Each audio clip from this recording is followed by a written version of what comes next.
ஆனால் அவர் சொல்லுவார் டிஎம்கேல லாக்அப் டெத்துன்னா பெரிய இது. அவருடைய ஆட்சியில் முதல் லாக்அப் டெத்து நடந்திருக்கு. கெடுறாங்க. அந்த ஒரு கடையில் விற்ற பாக்கால ஒரு 10 பேர் கெட்டால் தமிழ்நாடு முழுவதும் 5000 7000 சாராய கடைகளை திறந்து வச்சு மதியம் 12 மணிலேருந்து இரவு 10 மணி வரை கொடுப்பதில் யாருமே கிடையலையா? அப்படி சரி, அது விஜய் பாஸ்கர் தானே சொல்றீங்க? விஜய் பாஸ்கர் அஜித் மரணத்துக்கு ஓடி போய் பார்த்து குடும்பத்தை பார்த்தாரு. தூத்துக்குடி துப்பாக்கி சூட்டு நைட்டோடு இரவோடு இருவர் போய் பார்த்தாரு. இப்ப போய் ஏன் சார் பாருல இவர் இது? பொதுவாகவே இந்த ஆட்சியில அவர் கூட்டத்துக்கு நைந்து மிதிச்சு செத்து போனா இழப்பீடு கொடுப்பாங்க.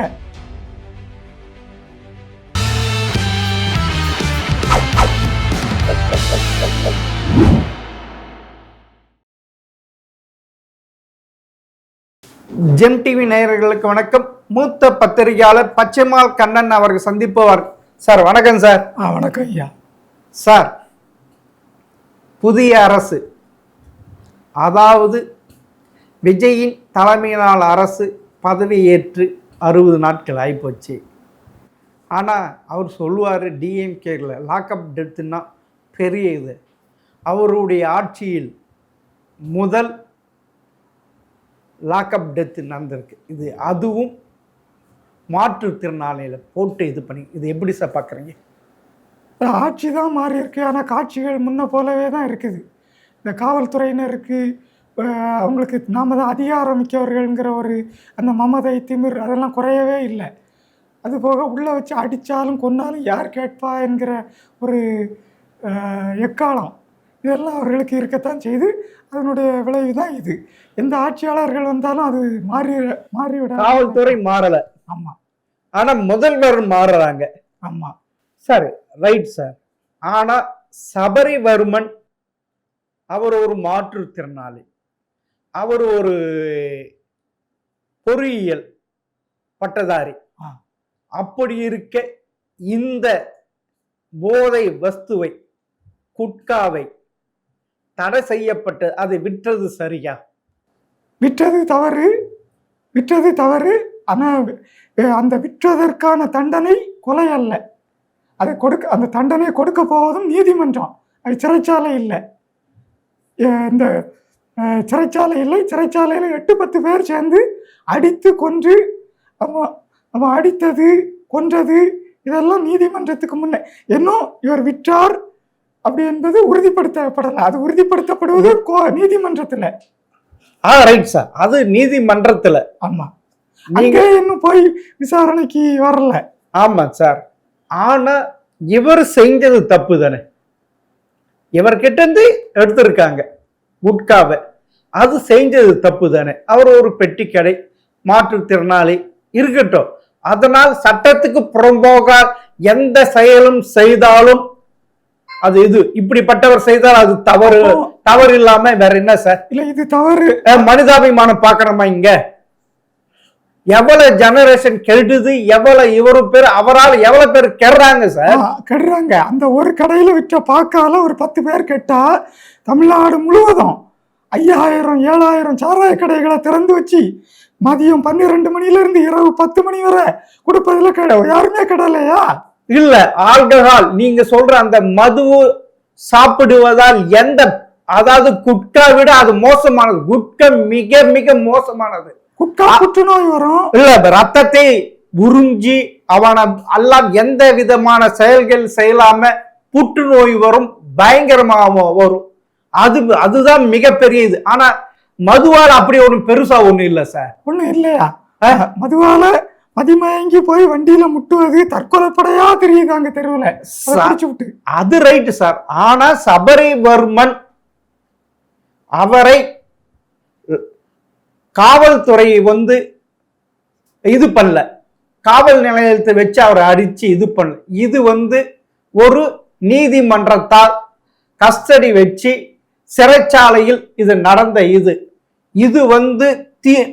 திமுக அரசு இந்த ஆட்சியில் 4 காவல் நிலை மரணம் ஏற்பட்டிருக்கு முன்னாள் எம்எல்ஏ பரந்தாமன் சொல்லிரு. எவ்வளவு அண்ட புலகு ஆயாச புலகு, இப்படி எல்லாம் ஒரு முன்னாள் எம்எல்ஏ, இப்படி எல்லாம் ஒரு திமுக இருக்கு, அசிங்கமா இல்ல சார்? ஐயா, இதுல 4, 1 என்றெல்லாம் எண்ணிக்கையில இதை பார்க்க கூடாது.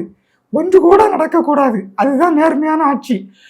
இவருக்கு விற்றதற்கு என்ன தண்டனை என்பது நீதிமன்றம் கொடுக்கும். முன்கூட்டி வச்சு அடித்து கொல்வதற்கு இல்லை. அவருக்கும் ஒரு மனைவி, பிள்ளைகள், அம்மை, அப்பர், இப்படி ஒரு குடும்பங்கள்லாம் இருக்கு சார். ஏன் நீ தவறான வழிக்கு போன? நீ ஏன் நேர்மையா இரு, ஏன் இப்படி பண்ண? அது ரைட்டு. ஆனால் இந்த கஸ்டடி டெத்து ஏற்பட்டு இருக்கக்கூடாது, தவறுதான். ஆனால் வழி சரி, உங்க வழிக்கே வருவோம்.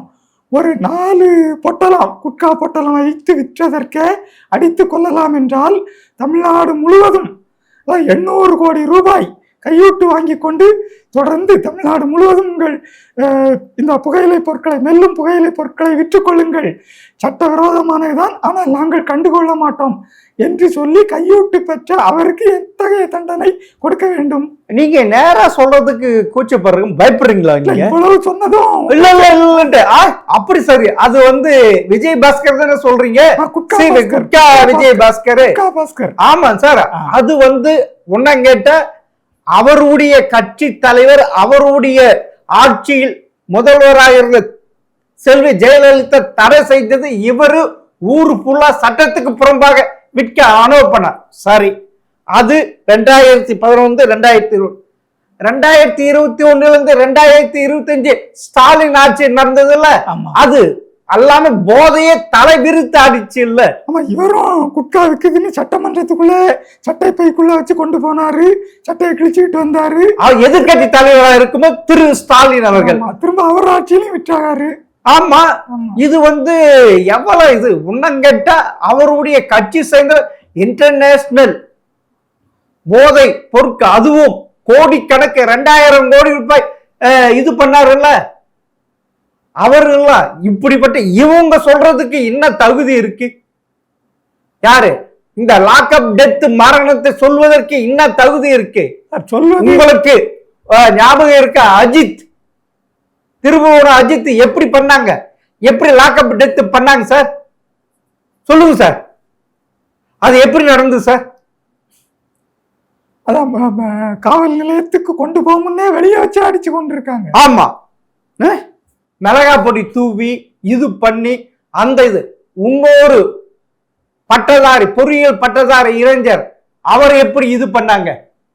அடித்து காலில் சாக்க போட்டுக்கிட்டு அடிச்சு அந்த உடலை வாங்குவதற்கு பெற்றோர்கள் எத்தனை நாளுக்கு இது பண்ணாங்க? நாங்க வாங்க மாட்டோம், எத்தனை நாள் போராட்டம் பண்ண, நாங்க வாங்க முடியாது இது பண்ண. ஏறக்குறைய 100 நாட்கள் மேல் தானே ஆச்சு. ஸ்டாலின் ஆட்சியில் நடந்தது, விஜய் ஆட்சியில் தான் அந்த இது பண்ணாங்க. சொல்லுங்க சார். ஆட்சி யார் ஆட்சி என்பது இல்லை. அந்த காவல்துறைக்கு பொறுப்பு அந்த உள்துறை அமைச்சர், அந்த உள்துறை பொறுப்பு முதலமைச்சர்கிட்ட இருக்கு. அப்போ அந்த முதலமைச்சரும் செயல்பாடற்று இருந்திருக்காரு. இப்போ உள்ள முதலமைச்சரும் செயல்பாடு இல்லைன்னு தான் சொல்லணும். இருந்திருந்தா இனி இதே போல் நடக்கக்கூடாது என்று எச்சரிக்க வேண்டும். அப்படி அவர் இன்னும் எச்சரித்தது போல் இல்லை. ஆனா இன்றைய முதல்வர் அன்னைக்கு ஓடி போய் பார்த்தாரு இல்ல, அஜித் மரணத்தை ஓடி போய் பார்த்து குடும்பத்தை பார்த்தாரு. நீட்டு தேர்வு மரணம் அடைந்த முதல் மாணவி அனிதா வீட்டுக்கு போய் பார்த்தாரு இல்ல. தூத்துக்குடி துப்பாக்கி சூட்டு நைட்டோடு இரவோடு இரவோடு போய் பார்த்தாரு. இப்ப போய் ஏன் சார் பால இவர் இது இப்ப ஆட்சிக்கு இந்த இனி அந்த டிராமாலாம் வேணாம்னு நினைக்கிறாரா? பதவி வந்துட்டா ஈவு இறக்கம், மனிதநேயம் இதெல்லாம் பறந்து போயிரும் போல. பதவி கிடைச்சிட்டுனா ஈவு இறக்கம், மனிதநேயம் இதெல்லாம் இல்லாம போயிரும் போல. ஓகோ, இனி நம்ம ஆட்சிக்கு எது இது வரைக்கும், அதாவது முன்னாள் முதல்வர் திரு ஸ்டாலின் ஹலோ சார் எப்படிமா இருக்கீங்க, என்னம்மா ஆச்சு, சாரிம்மா அப்படின்னா கேட்டார். இவர் அது கூட கேட்கலையே சார்.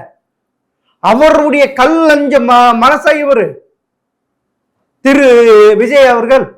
ஆமா, இறக்கம் இல்லாம தான் போயிட்டு. இறக்கம் இல்லாத அதுவும் ஒரு மாற்றுத்திறனாளி சார். காவல்துறைக்கு மட்டும் இல்ல, அதற்கு அமைச்சராக இருப்பவருக்கும் இறக்கம் இல்லை. அந்த துறையின் யாரு திரு விஜய் அவர்கிட்ட இருக்கு. முதலமைச்சர். சிறைத்துறை வந்து நிர்மல்குமார். யாராவது அந்த கட்சிக்காரர்கள் யாராவது அந்த வீட்டுக்கு போய் பார்த்தாரா? சபரிவர்மன் இறந்த வீட்டுக்கு போய் யாராவது போய் பார்த்தாங்களா? ஓடி போய் பார்த்தாங்களா? இல்லையே சார். இதுதானே திரு ஸ்டாலின் அவர்களும் வேங்கவயல் விஷயத்திலையும் கள்ளக்குறிச்சி கள்ளசாராயத்தில் இருந்து 67 அவரும் போய் பார்க்கல இல்ல. அதே மாதிரி முதல் இவர் இருந்து தேர்ந்தெடுக்க என்ன சார் பிரயோஜனம்? ஒரு நல்லாட்சி என்பது தவறு நடக்காம இருக்கணும், நடந்துகிட்டா அதுக்கு பொறுப்பே இருக்கணும். ஆனா இவர்களுக்கு நம்ம ஆட்சியில இப்படி ஒன்று நடந்துட்டேன்னு வெட்கமோ குற்றமோ குறுகுறுப்போ எதுவுமே இல்லை. உன்னம் கேட்டால் திரு ஸ்டாலினே பரவாயில்ல, இவர் மோசமா இருக்கிறாரு. அவர் ஒரு நடிப்புக்காவது கேட்டுக்கிட்டுதாரு. இவர் ஏற்கனவே நடிச்சவரு இப்ப நடிக்க மாட்டேன்றாரு. இன்னும் காலையில எழுந்து 9 மணிக்கு போயிட்டு செக்ரட்டேரியட் வந்துடுற 5 மணிக்கு பாருங்க எப்படி ஒரு அரசு ஊழியர் அப்படி இருந்து ஒரு முதல்வருக்கு தேவையில்லை. அவருக்கு முதல்வர் எப்படி பணி செய்வென்று அது கூட தெரியல சார். தமிழகம் முழுவதும் சுற்றுப்பயணம் செய்யணும் இல்லை சார். எந்த நிலைமையில இருக்குதுன்ட்டு சொல்லுங்க சார். ஆமா, அவர் இப்போ கன்னியாகுமரி மாவட்ட ஆட்சியரையும் காவல் கண்காணிப்பாளரையும் கூப்பிட்டு விசாரிச்சிருக்கணும். இதுவரை கூப்பிட்டு நேரத்து சென்னைக்கே கூப்பிட்டு இருக்கணும். அதுவும் விசாரிக்கணும். இவரும் சுற்றுப்பயணம் செய்யறது இல்ல. இது சட்டமன்றம் இது இல்ல. இப்போ கேட்க போறாரு இதுன்ட்டு ஒரு மாவட்டத்துக்கு போனா தானே அங்க என்ன ப்ராப்ளம் ஏது ப்ராப்ளம் தெரியும். அதுக்கு தமிழ்நாட்டுல எந்த மாவட்டம்லாம் தமிழ்நாட்டு மாவட்டம்னு தெரியணும்ல. அது கூட தெரியாத இருந்தீங்களா? அவன் தெரிஞ்சாதான் போக. ஒரு முதல்வர் தமிழகத்துல இருந்து எத்தனை மாவட்டம் அவர்கிட்ட போயிட்டு அவருக்கு கேட்கவும் முடியாது இல்ல சார். உன்னங்கிட்ட அவர் கையில 2 துறை எதுக்கு சார் வெஸ்ட்? நகராட்சி துறையை பத்தி எதுக்கு சார்? எவ்வளவு பெரிய துறை, எவ்வளவு இது நீங்க சொல்ல. இப்ப வந்து இந்த எல்னினோ இந்த தென்மேற்கு பருவமழை போயிட்டு குடிக்க தண்ணி கூட இல்ல. அது குடிநீர் வருகிறாரு அவர் கையில வச்சிருக்காரு. இவரால் என்ன சார் செய்ய முடியும்? இவர் செஞ்சிருக்காரு. தட்டுப்பாடின்றி தண்ணீர் கிடைக்கிறதுக்கு சேலத்துல குடிநீர் வழங்கல சூயஸ் நிறுவனம் பிரெஞ்சு நிறுவனத்துக்கிட்ட ஒப்படைச்சிருக்காங்க. தனியாருக்கு இனி மீட்டர் போட்டு அதுலயும் மீட்டர் போட்டு விற்க போறாங்களா? நிறுவனம் பிரான்ஸ்ல இருந்து தண்ணி கொண்டு வருமா இல்ல மேட்டூர் அணையில இருந்து கொண்டு கொடுக்குமான்னு தெரியல. அதுவும் இனி வந்து குடிக்கிற தண்ணி வீட்டுக்கு வர்ற தண்ணி ஏற்கனவே நம்ம கேன் வாட்டர் தண்ணி தான் வாங்கி குடிக்கிறோம். அந்த நிலைமையை ஆகி போச்சு. தண்ணி மாசுபட்டு வச்சு. இப்ப கூட அந்த வீட்டுக்கு உபயோகிக்கிற பண்ட பாத்திரங்க தைக்கிறதுக்கு குடிக்கிறதுக்கு அந்த தண்ணி கூட இனி மீட்டர் போட்டு விற்க போறாங்களா? தண்ணிய தனியார் இருக்கும், சாராயத்தை அரசு இருக்கும். இதுதான் நாங்க இந்த ஆட்சியில வந்திருக்கிற புதுமை சார். இது திராவிட மாடல் ஆட்சி போட்ட ஒரு இது. இரு திராவிட ஆட்சிகள் கொண்டு வந்த இது சார். அந்த வழியில பயணிக்கிறார். இது திராவிட மாடல் 2. ஆமா, இது திராவிடம். ஏன்னா அவங்க திட்டத்தை அப்படியே தொடர்றாரு. புதுசா எந்த திட்டமும் கொண்டு வரல. நீங்க சொல்றது பார்த்தா அது உண்மைதான் சார். இப்படியே போயிட்டு இருந்தா என்ன சார் ஆகுது? இவருடைய ஆட்சியில் லாண்ட் ஆர்டராது சரியா இருக்கா? அந்த திராவிட மாடல் 2வது தடவை வந்துடக்கூடாதுன்னு தான் மக்கள் வாக்களிச்சாங்க. ஆனா அந்த ஆட்சியும் திராவிட மாடலா தான் இருக்குது. உன்னங்கிட்ட சட்டம் ஒழுங்கு இப்ப மோசமா தானே இருக்கு. ஆமா, பெண்களுக்கு பாதுகாப்பு எல்லாருமே இருக்கு. அந்த ஆட்சியில இருந்தது போல இருக்கு. எந்த மாற்றமும் இல்லை. திமுக ஆட்சியில இருந்தது போல இருக்கு. அப்படியே இருக்கு. ஆமா சார். இப்படி ஒரு பக்கம் உண்மையிலே சபரிவர்மன் அவர் ஒரு மாற்றுத்திறனாளி. ஏதோ 1-2 வித்தாரு, அதுக்கோசரம் செஞ்சிட்டாங்க சார். இது ரொம்ப பெரிய தப்பு இல்ல? அந்த குடும்பம் அவரை நம்பி அவர் கல்யாணம் ஆகி ஒரு குழந்தை இருக்கு சார். பொதுவாகவே இந்த ஆட்சியில அவர் கூட்டத்துக்கு வந்து நைந்து மிதிச்சு செத்து போனா இழப்பீடு கொடுப்பாங்க. பாதிக்கப்பட்டு கருணை யாருக்கு காட்டணுமோ அவங்களுக்கெல்லாம் காட்ட மாட்டாங்க. இந்த ஒரு பனையேறின் தொழிலாளிக்கு 2 கால்லையும் சுட்டு நடக்க விடாம ஆக்குனாங்க. இதுவரை இழப்பீடும் கிடையாது, எதுவும் கிடையாது. விசாரணையே என்ன நிலையில் இருக்குன்னு தெரியல. பெரும்பத்தின் ஒரு ஊர்ல நாங்குநேரி பக்கத்துல சாதி வெறியர்கள் புகுந்து வெட்டி கொன்னாங்க. அவர் அந்த வழக்கு வந்து வன்கொடுமை வழக்கும் போடல. அதுக்கு இன்னைக்கு வரைக்கும் இழப்பீடும் கொடுக்கல. இப்படிதான் இருக்கு தமிழ்நாட்டு ஆட்சியும் காட்சி. அப்படி சார். சார் இன்னொன்னும் பரபரப்பாக பேசப்படுகிறது. பழனியில் 100 கோடி மதிப்புள்ள 1 ஏக்கரை 40 சென்ட் ஆட்டை போட்டுட்டாங்களா சார் சாமி பழனி முருகனுக்கு மொட்டை அடிச்சுட்டாங்களா சார்? முருகனுக்கே முட்டை போடுறாங்க. ஆமா. இது எப்படி சார் இது? ஆட்சியில ஊழல் நடக்காது, ஊழல் செய்து தெரிஞ்சா பதவியை பறிச்சிருவோன்னு இன்னைக்கு கூட சொல்லியிருக்காரு. ஆமா சார். இதுவே திராவிட கட்சியும் சரி, அதிமுக கட்சியும் சரி, இதுவே ஊழல் நடந்திருக்கும் குற்றச்சாட்டுன்னு சொல்றாங்களே சார். இல்ல, இது அரசின் துறையில உள்ள ஊழலா இல்ல பொதுமக்கள் கிட்ட நடந்த ஊழலா? இது எந்த பட்டியல்ல வரும்? எது சார்? இந்த 100 கோடி ரூபாய் நிலம் மோசடி. இது 100 கோடி மோசடி. இது அரசாங்கத்துக்கும் அல்வா கொடுத்துருக்கானுங்க, நீதிமன்றத்துக்கும் அல்வா கொடுத்துருக்காங்க. அவ்வளவு பெரிய கில்லாடியா இருக்கிறாங்க பாருங்க சார். இந்த 100 கோடி மதிப்புள்ள நிலத்தை போட்டு எப்படி நீதிமன்றத்தின் பார்வையை கண்ணை மறைச்சிருக்காங்கல்ல. ஆமா, அப்போ இந்த ஆட்சிக்காரர்களுக்கு எதுவும் கண்டுபிடிக்க தெரியாது அப்படிங்கிற துணிச்சல்ல செய்யப்பட்டிருக்கா அந்த குற்றம்? அப்படிதான் இது வெளியே வரலன்னா ஒண்ணுமே நடந்திருக்காதுல்ல. ஆட்டை போட்டுட்டு அவனே அனுபவிச்சிருப்பான்ல. ஆமா. என்ன சார், யாரோ 1888 குப்புசாமி மணிக்கார் அந்த ஸ்ரீ தண்டாயனபாணி சுவாமிக்கு கொடுத்த நலம் இலவச நலம் சார். அதுக்கு அந்த மடத்துக்கு வர்றவங்க ஏதாவது பயன்பெறட்டும் அப்படி போட்டவர் எப்படி சார் இது ஆட்டை போட்டாங்க? இல்ல, அதுவும் 100 கோடி ரூபாய் மதிப்புள்ள நிலத்தை 2 கோடி தான் மதிப்பு காட்டி வித்திருக்காங்க. மதிப்பீடு 50ல ஒரு பங்கு. அப்படியா நில மதிப்பீடு இருக்குது பழனியில? நில மதிப்பீடு வழிகாட்டி மதிப்பு அவ்வளவு குறைவா இருக்குது பழனி நேரத்துல. கொஞ்சம் பேர் 100 கோடின்றாங்க, இன்னொருத்தர் 30 கோடின்றாங்க. எந்த கோடிய தெரு கோடியா இல்ல எந்த கோடின்னு தெரியல சார். ஆமா, 10 கோடிகள் ஏமாளிகள்னு நினைச்சிட்டு இந்த அதிகாரத்துல உள்ளவர்கள் சார் எப்படி போட்டிருக்காங்க பாருங்க சார். நீதிமன்றத்துல அதாவது விழுப்புரத்துல இருக்கிறவங்க இதே தண்டாயுதபான அறக்கட்டளைன்ட்டு ஒரு போலியா உருவாக்கி அதன் மூலமாக அந்த நிலத்தை தனக்கு சொந்தம்ட்டு எப்படி இன்னொருத்துக்கு வித்திருக்கானு சார். இது எப்படி சார்? இது 2 பேருமே வித்தவனும் வாங்கனமும் கூட்டு களவானியா இல்லைன்னா வாங்கனவனுக்கு ஒன்றும் தெரியாதா? இல்ல, 2 பேருக்குமே தெரிஞ்சிருக்கும், பதிவாளருக்குமே தெரிஞ்சிருக்கணும்.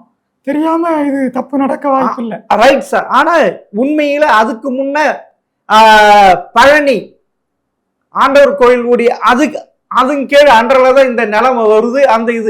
அந்த தக்கார் இது கோவிலுடைய நிலம் யாருக்கு 0 மதிப்புன்ட்டு சொல்லிட்டு அவர் இது போயிருக்காரு. உன்னங்கட்ட உயர் நீதிமன்றம் உச்ச நீதிமன்றத்திலையும் பதிவு செய்யக்கூட எல்லாமே பண்ணியிருக்க. அப்படி இருக்க இந்த களவாணிகள் எப்படி நீதிமன்றத்தை ஏமாத்திருக்கேன் பாத்தீங்களா? இதன் மீது எந்த விதமான வழக்குகளும் இல்லை, எதுவும் இல்லை அப்படின்ட்டு சிங்கிள் ஜட்ஜு கிட்ட ஏமாத்தி விற்கிறதுக்கு விற்கலாம் அப்படின்ட்டு ஆர்டர் வாங்கிட்டு வந்திருக்காங்களே சார். இல்லை, இவ்வளவு தவறு நடந்திருக்குன்னா அரசுக்கு தெரிஞ்சு நடந்திருக்கலாம். தெரியாம நடந்தா இனி நம்ம ஏமாற்றுவதற்கு ஒரு கூட்டமே இருக்குன்னு விழிப்பா இருக்கணும் அரசு சார். அப்போனா இந்த அரசும் திரு விஜயும் அரசும் ஏறக்கூடிய 50 ஆண்டுகள் ஆட்சி செய்த திராவிட மாடல் அரசுக்கும் திராவிட எந்த வித்தியாசம் இல்லையா? இல்ல இல்ல. கொள்ளை அடிக்கிறது எல்லாம் ஒண்ணுதானா? இவங்க கொள்ளை ஊழல் செய்யாமல் கொள்ளை அடிப்பதற்கு நேர்மையான ஆட்சி கொடுப்பாங்கன்னு தானே சார். யாராவது ஒருத்தர் கிடைக்க மாட்டாங்க அப்படிதானே சார் இவர் தேர்ந்தெடுத்தாங்க. திமுக ஆட்சியில நடந்த கற்கொள்ள மணற்கொள்ள எல்லாம் இன்னைக்கும் நடந்துகிட்டு தான் இருக்கு. அதே போல அந்த லாரிகள் எல்லை சாவடிகள்ல கையூட்டு கொடுத்தாதான் கேரளத்துக்கு போக அதுவும் சொல்லி இருக்காங்க. இப்படி அந்த ஆட்சியில நடந்த எல்லாமே இப்போதான் நடந்து கொண்டுதான் இருக்கு. சரி, ரைட் சார். இந்த பழனி இந்த இதுல இப்படி போயிடுச்சு. இன்னொன்னு உன்னங்கட்ட அதாவது சட்டமன்றத்தில் என்ன சொன்ன தொட்டா விடமாட்டோம், தொட்டவனையும் விடமாட்டோம் அப்படின்னு டைலாக் பேசினார்கள் சார். இன்னைக்கு எப்படி சார் இருக்கு? அவருடைய கட்சிக்காரரே அவருடைய ஊராட்சி மன்ற தலைவரே 1.5 லட்சம் ரூபாய் லஞ்சம் வாங்கியிருக்கா சார், ஊழல் பண்ணியிருக்கா சார். எப்படி சார் இது? அதை கட்சியை விட்டு நீக்கி இருக்காங்களே.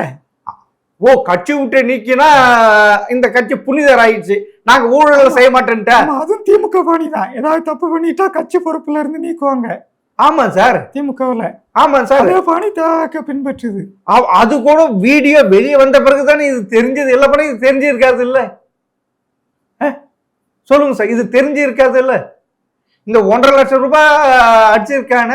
ஏற்கனவே கரூர்ல செங்கல் தொழிற்சாலை நீ 1 லட்சம் ரூபாய் கொடுக்கணும் அப்படின்ட்டு மிரட்டி இருக்கிறாங்க. இப்படி பல இடத்துல மிரட்டி காசு புடுங்க ஆரம்பிச்சுட்டாங்க. இதுவும் திமுக மாதிரி தானே இது பண்றது. அவங்களுடைய கொள்ளை தானே, கொள்ளையடிப்பதே கொள்கை அப்படின்னு வந்திருக்காங்க போல. இவங்களும் அந்த இதுதான், வேற வழியா இல்லையா? இது மாற்றத்துக்கு தான் மக்கள் தேர்ந்தெடுத்திருக்காங்க. ஆனா மாற்றம் இல்லைங்கிறது இப்பதான் பைய மக்களுக்கு புரிய வருது. இவரும் அந்த கொட்டையில ஊறின மட்டை தானே. ஆமா, இரு திராவிட கட்சிகள், திரு காமராஜ் அவருக்கு சொல்ல, 2 திராவிட கட்சிகள் ஒரே கொட்டையில் ஊறிய மட்டைகள். இவரும் அதே மட்டையில் தானே வந்திருக்காரு. தேர்தலுக்கு முன்னையும் தேர்தலுக்கு பிறகும் அந்த கட்சிகள்ல இருந்து தான் நிறைய பேர் இங்க வந்து சேர்ந்திருக்காங்க. இது ஒன்றும் புதிதாக உருவாக்கி கொண்டு வரல. அங்கிருந்து எடுத்த இந்த மரங்கள், கட்டடங்கள், கட்டுமான பொருட்களை வச்சுதான் இந்த கட்சியும் கட்டமைக்கப்பட்டிருக்குன்னு இப்போ தெரிய வந்துட்டு. சரி சார், இந்த ஆட்சியில இப்ப பரவலா பேசிக்கிறாங்களே, ஊழல் இல்லாம எல்லாமே நடக்குது அப்படி ஒரு பேச்சு ஏற்பட்டு இருக்குல்ல. தனியார் பள்ளிகளில் இருந்து எந்த விதமான கையூட்டும் பெறாமல் சர்டிஃபிகேட் தராங்க அப்படின்ட்டு சொல்றாங்க. டெண்டர்ல பெரிய லெவலில் ஊழல் இல்லை, எல்லாமே அதே கொட்டேஷன்ல கம்மியா இது பண்றாங்க. அதுல பார்ட்டி ஃபண்டு எதுவும் இல்லைன்ட்டு இப்படி பரபரப்பா பேசுறாங்களே சார். தனியார் பள்ளிகளுக்கு சான்றிதழ் கொடுப்பது வந்து அரசு பள்ளிகளை மூடுவதற்கு சமம். மூடுவதற்கு மறைமுகமாக செய்த வேலை.